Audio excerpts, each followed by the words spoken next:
I'm Dr. Amy Robbins, and welcome to Life, Death, and the Space Between podcast.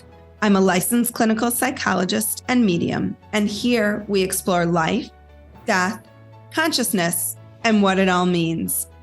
Eileen Day McKusick is a pioneer in the fields of human biofield, therapeutic sound, and electric health. A researcher, author, inventor, educator, speaker, and practitioner, Eileen has been researching health since 1987, and specifically how sound impacts health since 1996. She is the originator of the sound therapy method Biofield Tuning, with thousands of students trained worldwide since 2010. The founder of the Biofield Tuning Institute and the author of best-selling books, Tuning in the Human Biofield, Healing with Vibrational Sound Therapy, and Electric Body, Electric Health. Eileen is also the inventor of a revolutionary and much-loved tool, the Sonic Slider, the creator of a line of tuning forks and accessories, and the CEO of Biosona LLC, which provides sound therapy tools and training. Welcome, Eileen. Hi, Amy. Thanks for having me. I could really use your help. If you haven't had a chance yet to listen to my season 5 opener, go back and listen to that. But in the event that you don't, I need your support. If you've been listening to me for a while, or even if you just started, you can go to Patreon and put in Dr. Amy Robbins. And there you can find different levels in which you can support the podcast financially. At this point, I have no ads. I have no sponsors. I am solely self-funding this podcast, and it would really help me out if you've gotten something out of this podcast. If you could donate $5, $10, or even $20 a month just to help me out, to help support the podcast.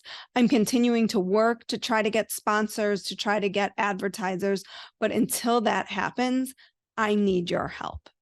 And there are other ways to support the podcast. In addition to Patreon, you can like the podcast, you can subscribe to the podcast, you can rate and review the podcast. I always love reading your reviews. They're really heartwarming to me, and it's the emotional currency that I get from providing you with this resource. So please take a moment to just help me out here. You can also find the links in this episode, in the episode notes, as well as on my website at dramyrobbins.com. And don't forget to follow me on Instagram at Dr. Amy Robbins. Well, I am so excited to dig into this topic. As we were talking before, I usually ask for a tune-up after a massage, and it's amazing. So let's start by how you ended up in this space of biofield tuning, how you even knew that this was a thing. Well, I didn't know it was a thing. I kind of fell blindly into it and kind of stayed with it, which sort of surprised me.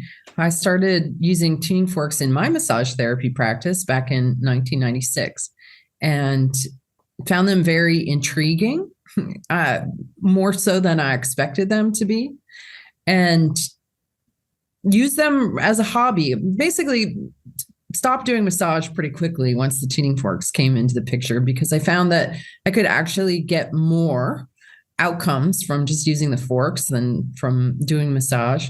And did it as a hobby for a long time. And then in 2006, started to discover the information in the field around the body, which kind of blew my mind because I had no idea what that was all about. And then ended up having very dramatic therapeutic outcomes with my clients when I started working in the field, in the atmosphere around the body. And this led me to realize that I was on to something, but it was weird. and I really wanted to understand it, and from a scientific perspective. So I went to college as an adult, actually, and ended up writing a master's thesis called Exploring the Effects of Audible Sound on the Human Body and its Biofield. That was published in 2012. And that became the basis for my first book, Tuning the Human Biofield, which came out in 2014. And then that led to Electric Body, Electric Health in 2021. So basically, I discovered the body has an electrical system that we're not told about, and that this is the biofield. It's the electricity that flows through the body and the magnetic field that surrounds it, and the energy and information that we find there, and how modulating the magnetic field leads to significant changes in the way electricity runs through the body. And the electricity is primary. It's the vibes, the currents, the flows, the patterns, the rhythms that flow through us, flow through our emotional body, our mental body, that give rise to the chemistry and the function or dysfunction of the physiology.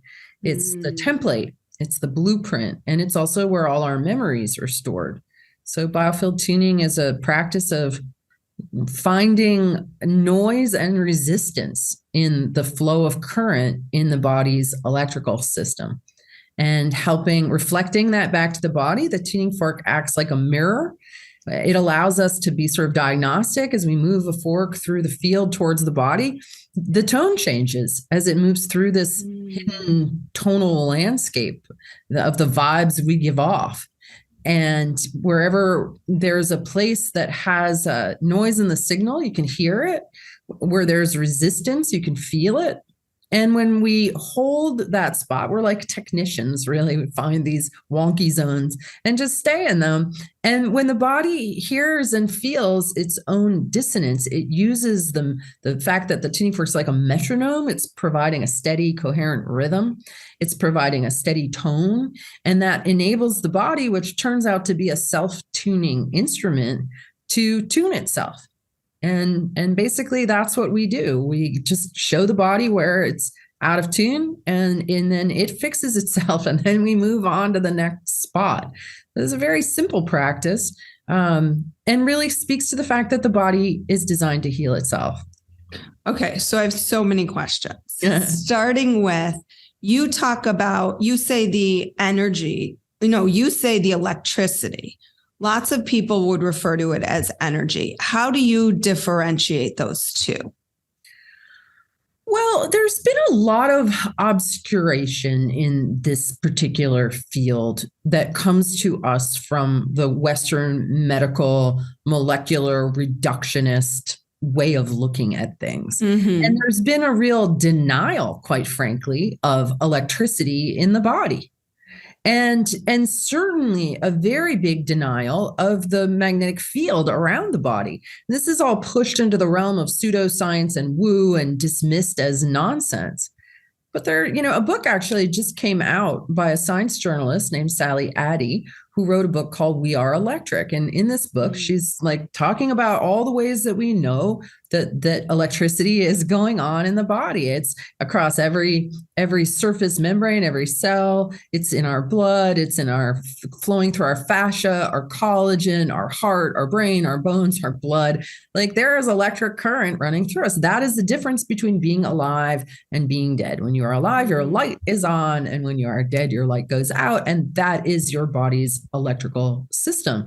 I would say that it's the same thing that we call our mind, our conscious mind, our subconscious mind. I would even go so far as to say it's the same thing we call our soul, because it is there when we're alive and it is gone when you're dead. So to me, I don't quite understand how they managed to Jedi mind trick everybody for decades into this idea that there is no vital life force in the body. And early on, when Western researchers started really trying to study and understand the Eastern concept of chi, they were basically said it's the same thing as electricity. So what we're calling chi or energy is the flow of current through the body. It's very simple.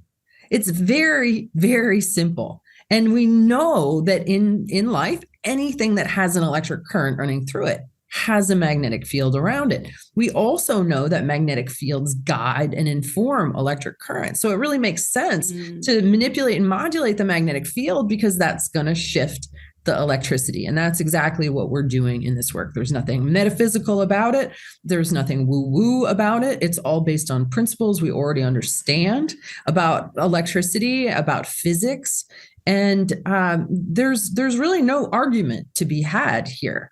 So this sort of way that people have been made to feel embarrassed when they talk about energy medicine, or that this idea of energy medicine is somehow taboo, or that people are delusional, is all propaganda. It's all nonsense, really. And when Well, it really you can't patent it and sell it at a high cost, right? Well, I think that this book, We Are Electric, is trying to lay down the groundwork for medical science to start moving into this realm with their devices, with their things that they implant in the brain, or, there's no talk so far. I haven't finished the book, but of magnetic fields. There's no talk about Eastern medicine and this whole idea that like the Eastern medicine never became disconnected from the truth of this flow of current. So it's just very speaking to the Western mind, and this tendency to get very focused with it about the brain regarding consciousness.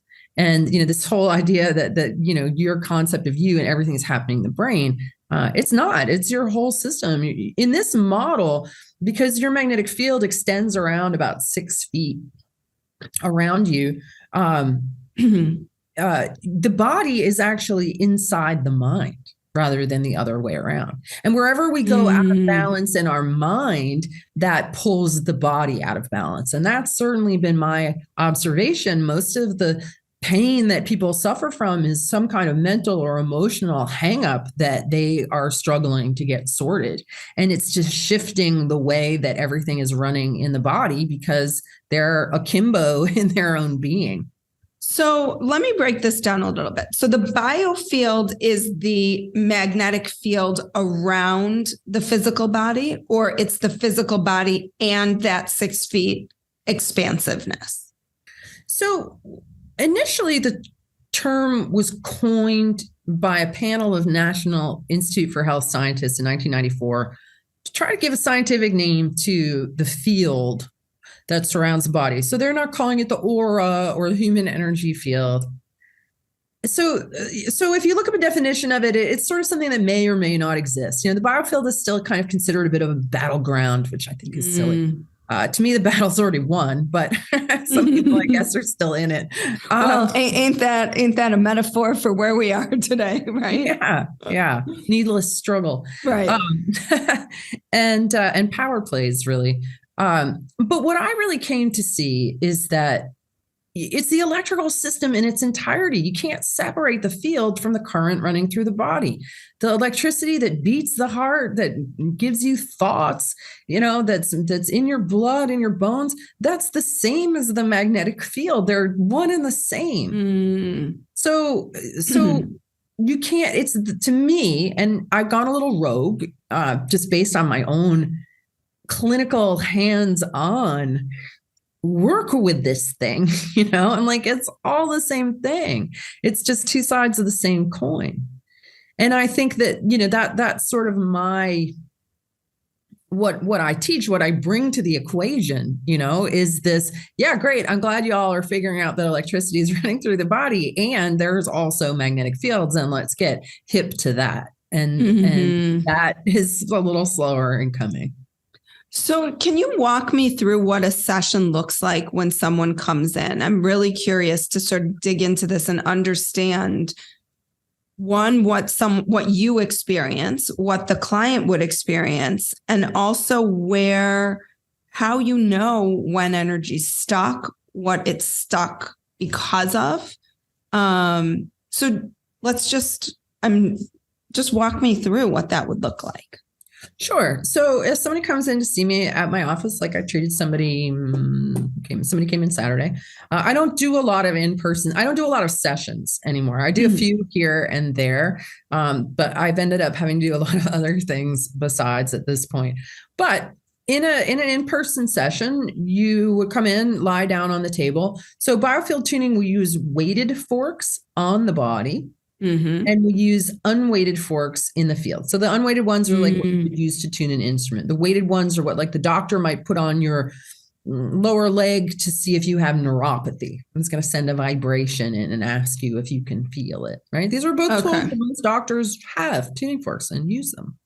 They just don't use them the way we use them. And so I would start by just running some sound into your body. I start at the feet. So I'll put the fork on the bottom of the foot and I'll send the sound current into the body and I'll determine how far is that flowing. Is it getting stuck at the ankles? Does the person have a lot of compression in their ankles from jumping around or being an athlete or whatever that's stopping energy from flowing? So I'm using them sort of diagnostically, listening. What we do with the tuning forks is we listen. I'm using it like a stethoscope, really. But also, in addition to it being diagnostic, it's simultaneously therapeutic, because even as I'm noticing that not much sound is running through your ankle joint, that I'm keep putting it there and it keeps on sending that current. So sound opens up space. If people have compression injuries, for example, they can be really hard to heal, but sound waves get inside and then they open things up, just like they use sound to break up kidney stones. So a kidney stone is hanging out and it gets hit with a sound wave that sort of blasts it into smaller pieces, so then you can pass them. And so this is the same idea. I'm just sending those sound waves through tissue that is too contracted, too tense, and helping it to open and release.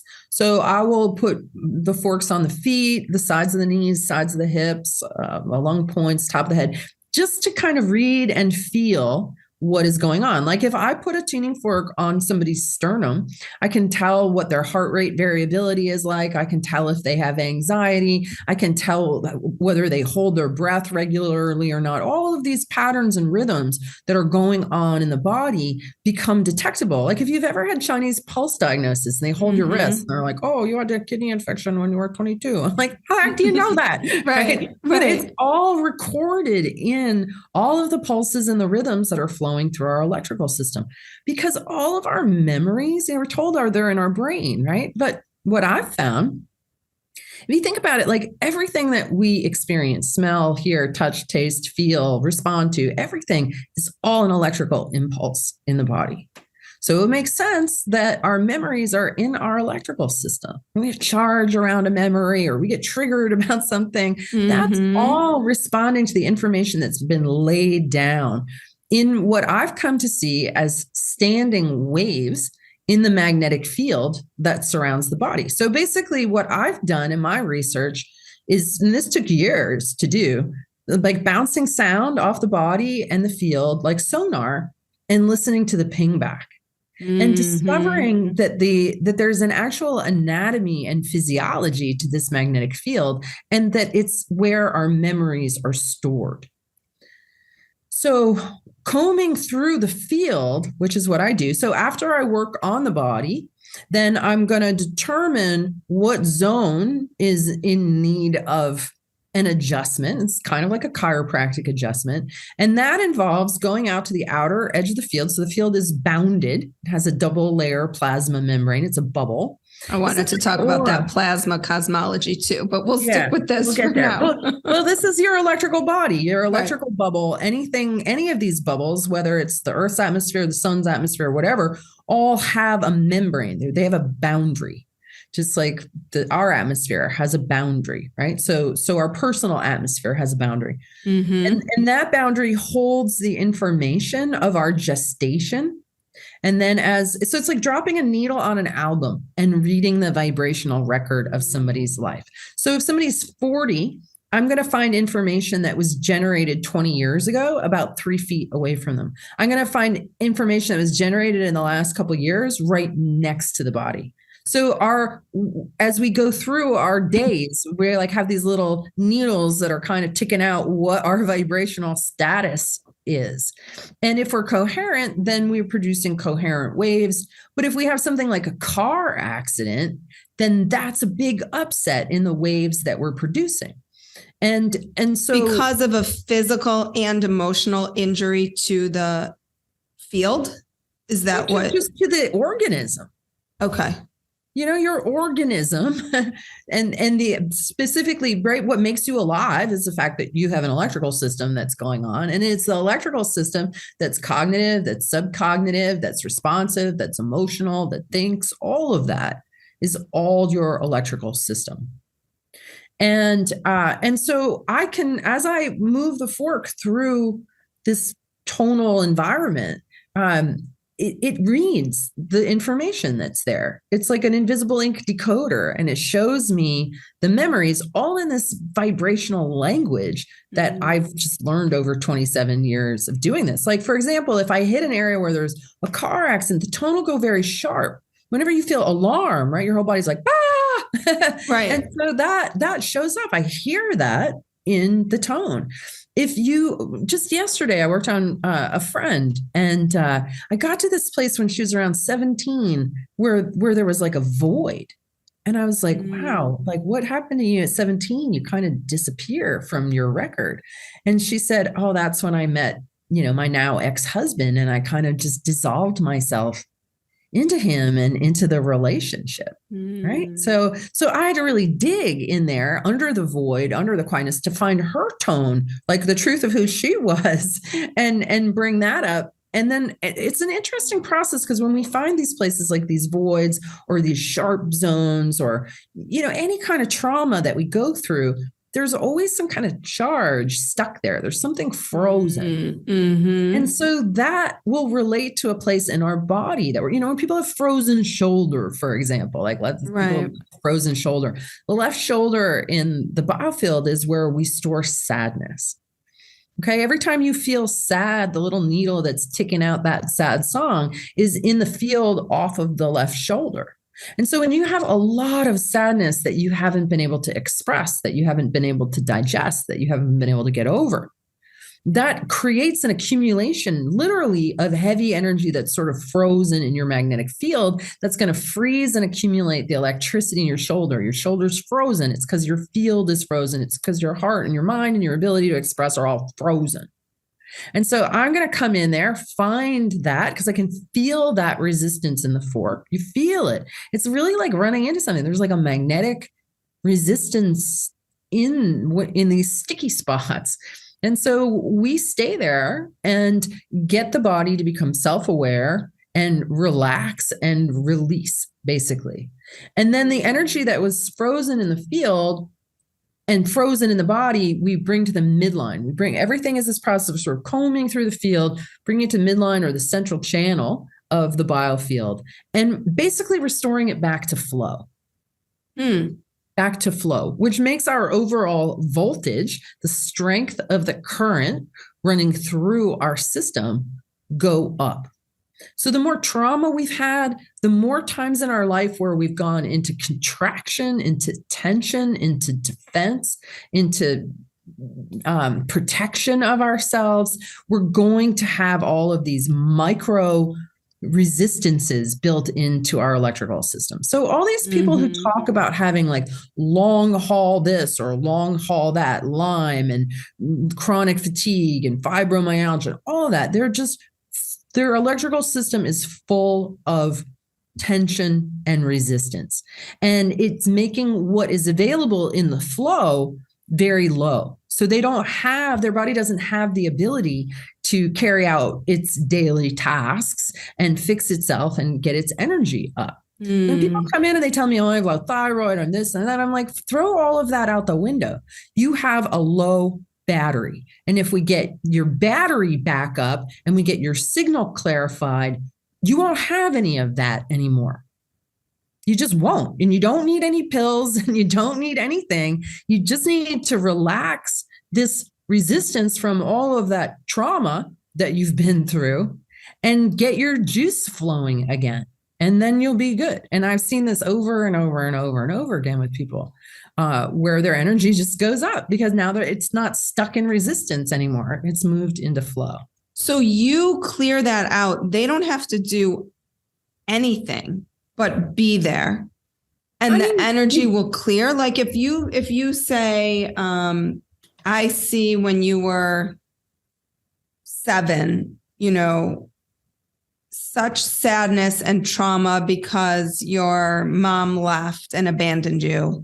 I would think there would need to be like some processing around that. Sure. Well, there is, because what's happening is that part of your memory, that part of you, okay, wasn't seen, wasn't heard, wasn't witnessed, wasn't validated, and is pretty much still stuck back there in the past, alone and upset.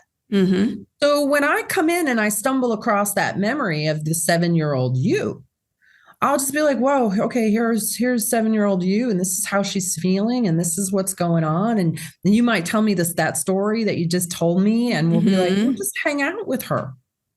We just hang out with her. We listen to her, we feel her, we validate her, right? We just listen to the song in that part of the story. And then I'll tell you what, there's something about really being seen and heard in this way at this pure language of vibration level. Like, forks don't lie. Your field doesn't lie. This is all truth about the record as it got laid down. Mm-hmm. So I might invite you to, like, just hang out with your 7-year-old self, stop as an adult beating yourself up because you keep on having abandonment feelings come up. And then you're like, wow, I shouldn't be feeling that way. And you're invalidating the fact that this 7-year-old hasn't been healed yet. So let's just validate this. She had every right to feel that way. And because she hasn't been witnessed and digested and integrated, she's going to keep popping up in your life. You're going to keep creating these situations again until this gets settled and healed. So I want to make it really clear, though, I am not doing the healing. We don't heal others. I am holding up a mirror and a leg up and some physics. Right. You're facilitating a space for the body to heal. For the body to heal itself. Yeah. The body heals itself.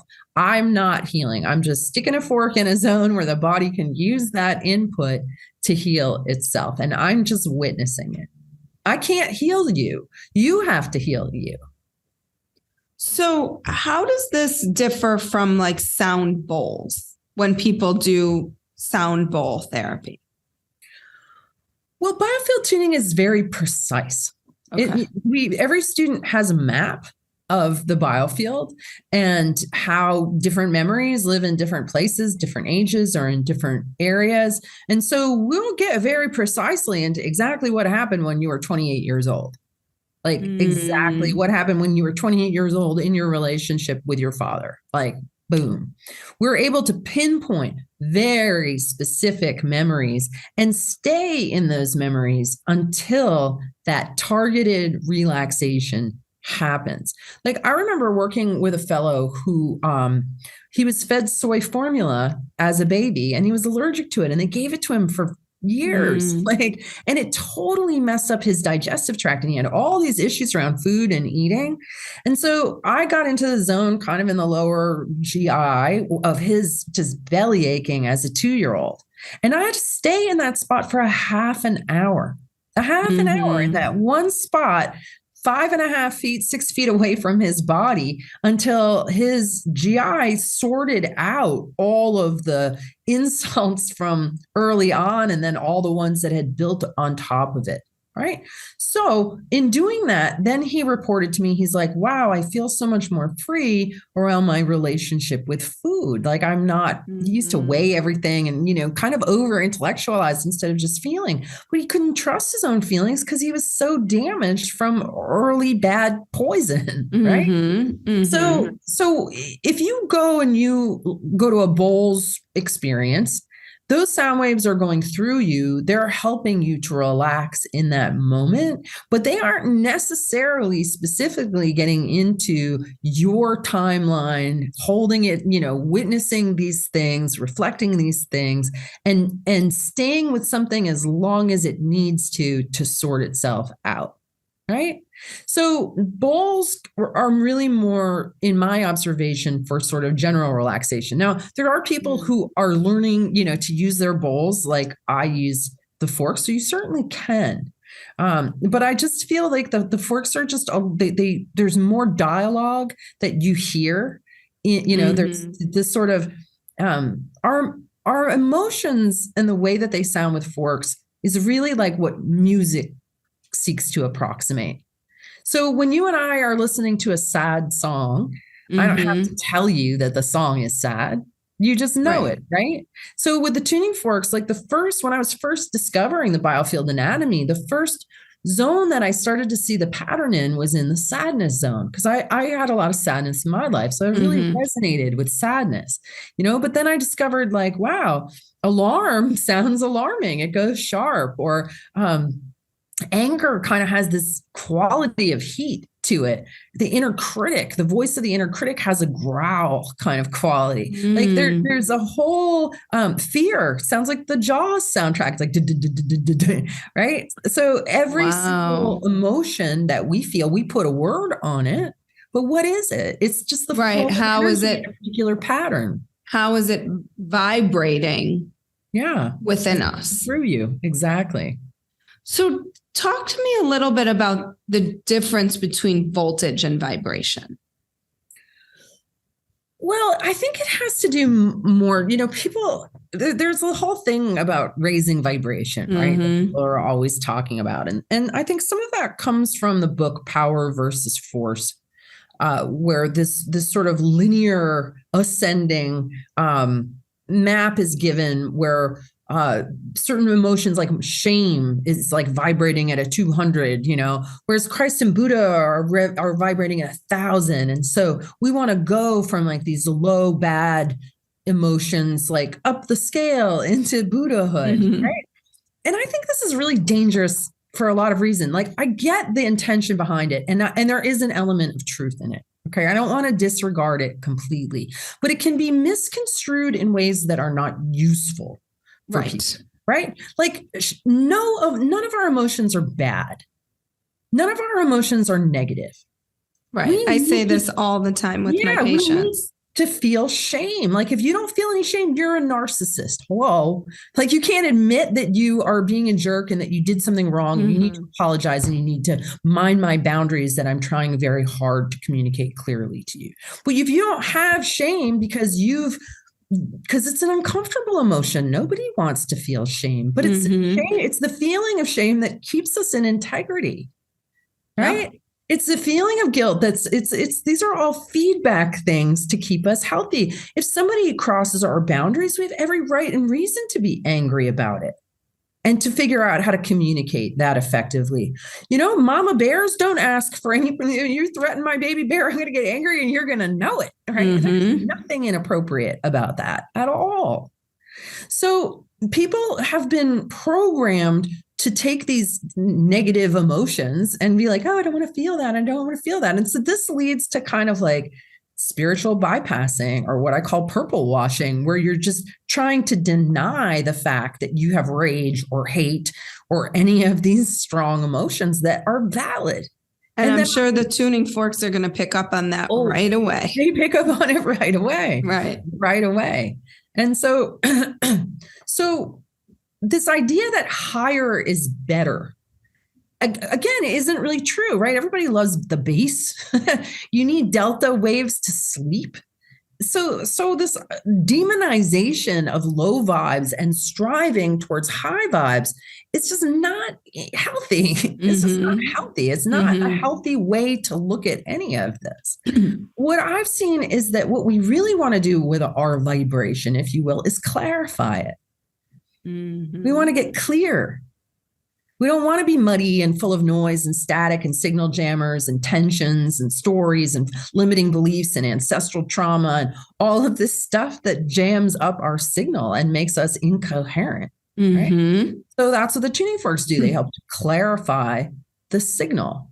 And then they also help to get the resistance out, like we were talking earlier, which raises your overall voltage. Right. So I want you to think about finding your vibrational sweet spot and raising your voltage so that you're a brighter light. Most people are walking around, they're like that flashlight you pull out of the drawer with the old batteries. They're dim compared to what their potential is. They don't want to raise their vibration. It's going to get them nowhere. Right? They want to raise their voltage. They want to increase the strength of their battery.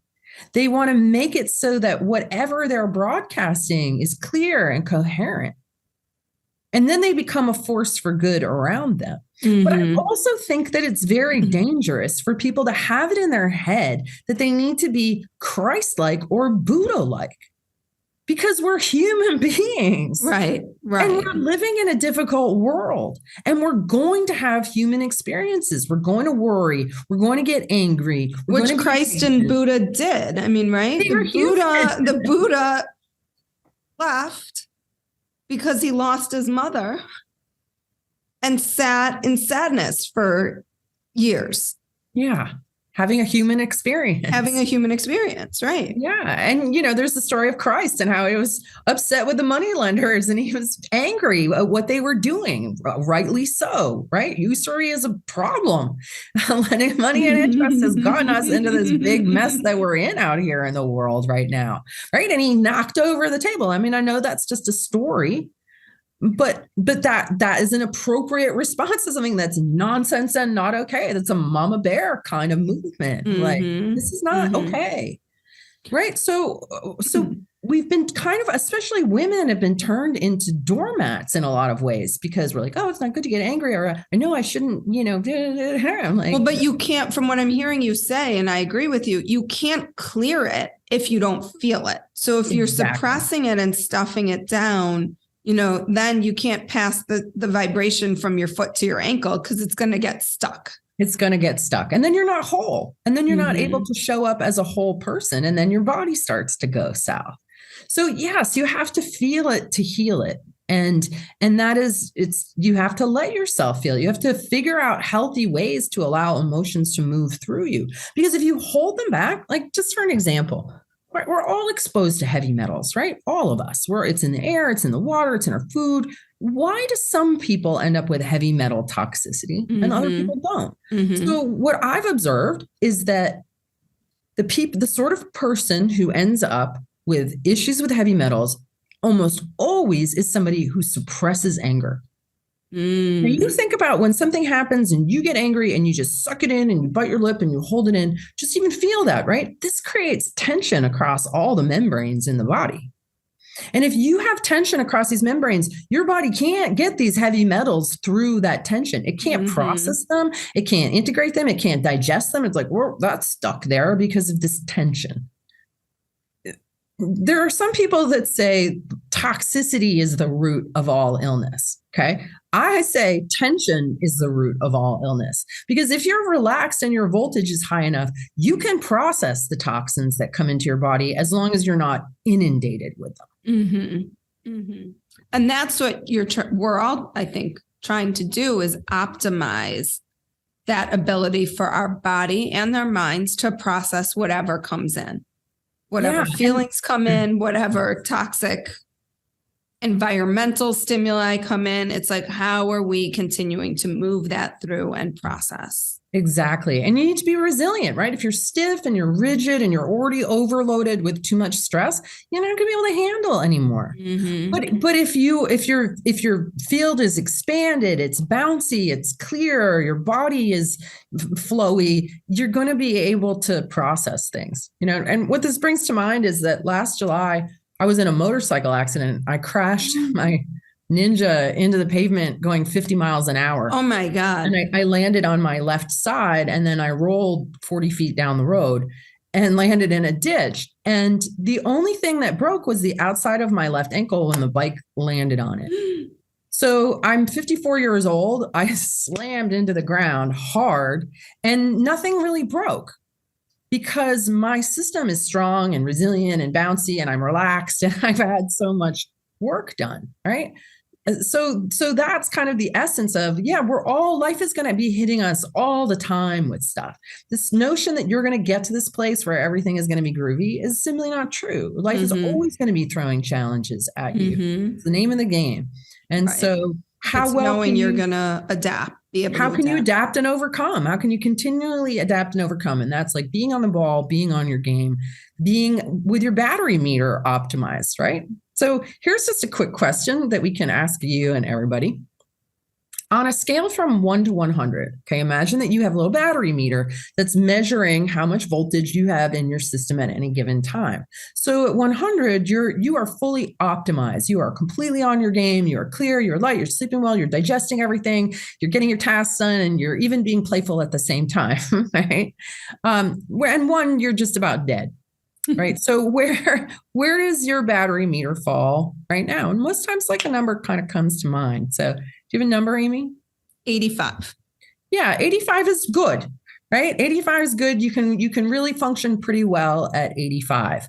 But you'd be surprised what would happen in that last 15%, that last 10% of getting up to like 95. Like, what does that look like? Because in that are the smaller details, right? Like, are you able to keep your home clean, your car clean, your stuff in order, feel like you're on top of things, right? There's a whole subtly expansive realm as you get up into that optimization of yourself that's really worth striving for, right? So like, how do you get there? Like, what does that even look like?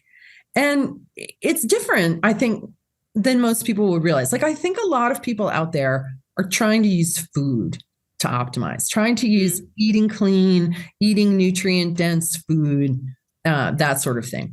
I think food will only bring you so far. I think food is important, right? But I don't think that it is the solution that a lot of people want it to be. And part of it is because if tension is our problem and you're tense about what you're eating, right? I worked on this guy a few weeks ago, and I got into kind of all this tension around food and his signal. And I was like, tell me about your relationship with food. And he said, I force myself to eat healthy things. And I was like, are you enjoying them? And he said, well, no, not really. I was like, you're missing the point. Right? Food is one of the great pleasures of life. And it's so important to be relaxed around whatever you're eating, to not have guilt, to not have rules, to not have rigidity. If you've got rigidity around food, thinking it's making you healthy, you're just wrong. Because it's just right. Because the emotions around it are tense. Yeah, exactly. And people are often really surprised to hear the sorts of things that I eat. Because I eat a lot of stuff that we've been told is unhealthy. I eat a bagel most days for breakfast, bagel with cream cheese or with egg, bacon, and cheese. I eat cheeseburgers, French fries, cocktails. Basically, I eat whatever I want. But I do it with pleasure, with enjoyment, with no guilt, right? And my battery level is high. Like, my electric digestion incinerator that is my digestive tract. Like, I wait till I'm good and hungry, and then I don't overeat. And I also make sure that I'm eating good quality food, right? Because not all cheeseburgers are created equul. Right. I love a good cheeseburger. Everybody loves cheeseburger. Well, not everybody, but you know what I mean? It's something that is lovable, definitely for some of us, and really satisfying, right? I want to be satisfied by the food that I eat. Really, what we're doing is we're eating sunlight. That's what we're doing, is we're eating sunlight. And it's actually very condensed in me. I do really well with like bacon, sausage, beef, and fruit. So I really discovered that my body runs best on meat and fruit. And I eat very few vegetables, very, very, very few vegetables. And there's a whole story that, you got to eat all these vegetables to be healthy. Well, I decided to experiment and go as long as I could without them, see what would happen. And I did not become any less healthy. But you're also probably, from what you've said, because you've been doing this work for a long time, like that energy is midline for you. That's right. So it's easy for things to flow through. Yes. Exactly, because it's midline because it's all been relaxed from the periphery and brought into the midline. So the gut is really strong. Now, it used to be really different. I mean, before I started getting tuning, I used to get stomach aches, gas, bloating, indigestion, heartburn, couldn't have dairy, couldn't have wheat, but I was also chronically exhausted, chronically giving my power away, had no boundaries, felt guilty taking care of myself. Right. All of those things, you're like, right. And in order to like reclaim all those parts of yourself, you have to be, quote, selfish. You have to be like, wow, I really got to take care of myself. And so once I started getting tuning, then this all started to happen. Like, I started to be able just become more adaptable, right? More resilient, stronger, more centered. So how And many sessions does a person typically need for their tune-up? How well, long are they in the shop? yeah, I mean, it really depends, right? It depends on who you are and what your goals are for yourself. Like if you just come to me because your knee is sore, I can probably fix you. I mean, I can probably get you out of pain in the first session. Very often, if there's pain going on and it's tension based, we can get you out of pain in 20 minutes. And then you stay out of that pain? You don't? Well, it depends on what it's related to, right? Like, for example, I remember working on a woman, a runner, who came to me and she's like, oh, I've been going out to run and my right hip really hurts. So I'm going and I'm listening off of her right hip. And she had this inner dialogue going on in her mind that her marriage was dead. She wanted to leave.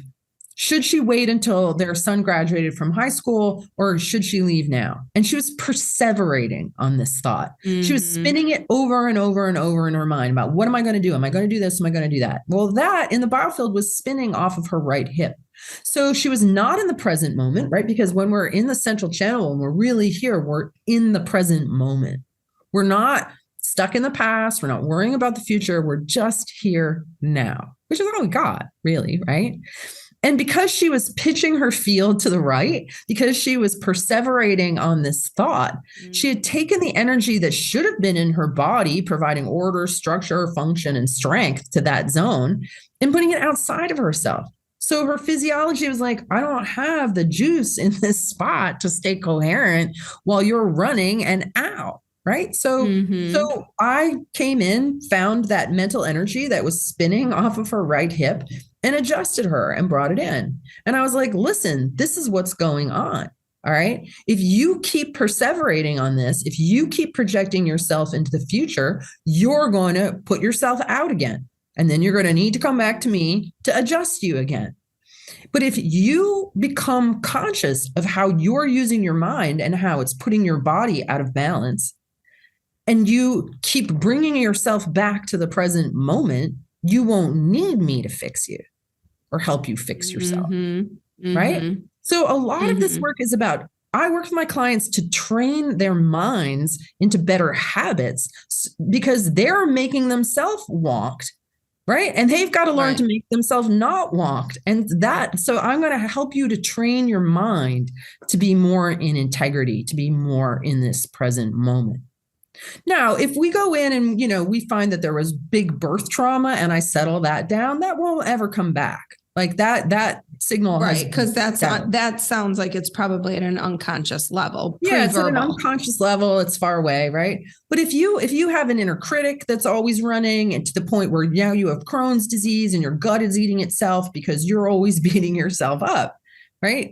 There's nothing I can do to stop you from doing that. Only you can stop you from doing that. Right.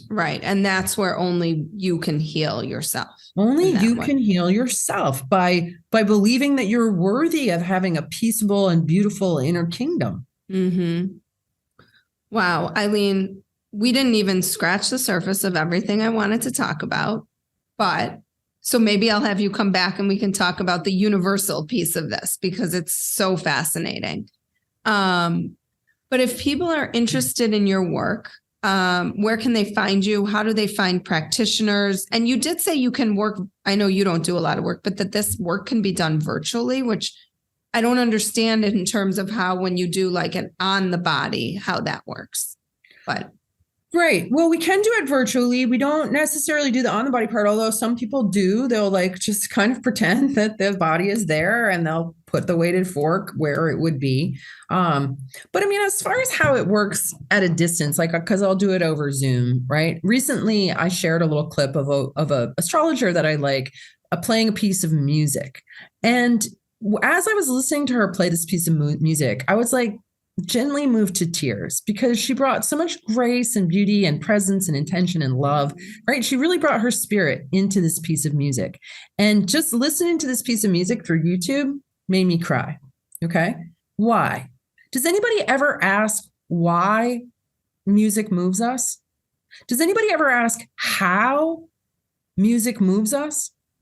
I've never heard anybody ask that question. We feel it, I think. We feel it, right? So a tuning fork, because it produces infinite undertones and overtones. It's like a tiny orchestra. And the way that I'm using it is to listen to you. First, I'm just listening. And I can. I mean, it just works that way. Even without being in communication, I can hold out a fork and listen to your field with your permission, right? And so then you are hearing yourself, and you are being moved by your own music.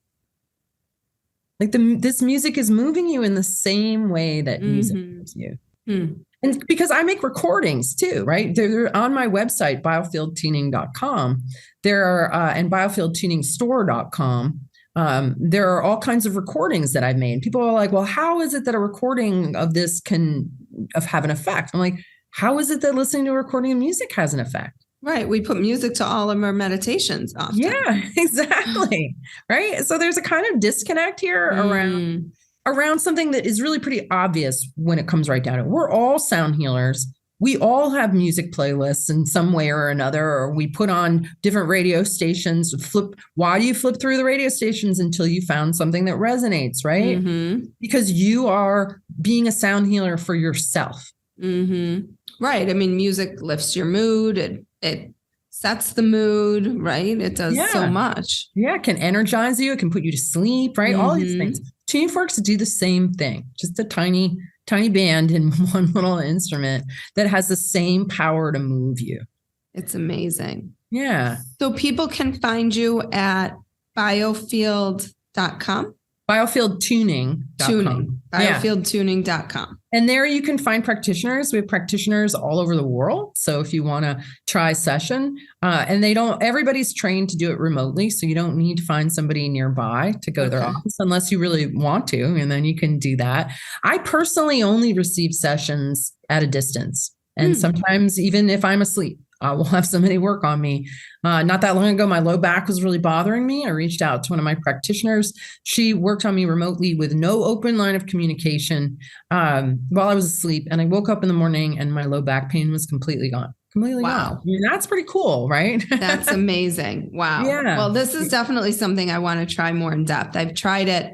Like I said, I've used my massage therapist has used it, because I have terrible low back pain and everything, but he's used it just at the end of sessions because I'm like, tune in, tune up. Yeah. This sounds like a way more in-depth experience that I'm really curious about. So thank you so much for sharing. I know my listeners are going to eat this episode up. It was awesome. And if anybody wants to find out more about you, all the information will be in my show notes, as well as links to your books. So thank you, Eileen, for your time today. Yeah, you bet. Thank you, Amy. Like what you heard today and want to hear more? Wondering what comes next and what it all means? Head over to Apple Podcast, Spotify, Stitcher, Google Play, or anywhere you get your podcasts and hit subscribe. Also, if you could take a minute to rate and review my podcast, I would really appreciate it. Stay tuned as we continue to explore life, death, and the space between.